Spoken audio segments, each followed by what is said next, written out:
The nocturnal Tawny Frogmouth is commonly confused with owls, but is more closely related to nightjars. Tawny Frogmouths can be found throughout Australia, including leafy urban areas.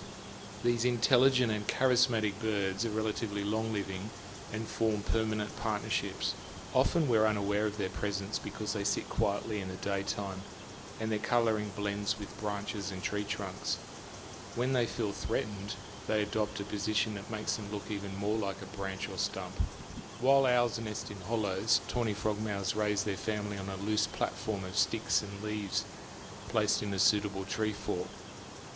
But this makes chicks more vulnerable to wild weather or startling events such as nearby tree lopping. Eggs are laid consecutively and can hatch several days apart. Yet despite the difference in age, all the chicks fledge at the same time.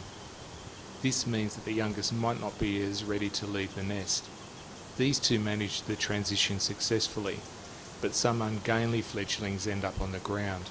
In the following breeding season, this youngster was found on the ground by our neighbours, who called wires for advice. This time the age difference was more apparent, but weather conditions and noisy tree trimming may have played a part. The distance from the known nest and the watchful parents nearby indicated a fledgling. Although the parents usually care for the struggling youngster, it is easy prey for a cat, dog or fox.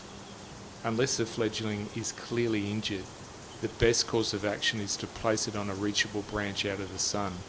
Check later to see whether it is still off the ground and the parents are around. 3 days later the fledgling is again on the ground, this time with its father. Occasionally adult frogmouths will rest on the shady ground on very hot days, like this one, but it is better to return the fledgling to a shaded branch nearby. Please contact your local wildlife carer, for example Wires or Sydney Wildlife, if you are unsure about your particular situation. In the case of fallen nestlings, full-time human care is often required as the nest can be too difficult to access.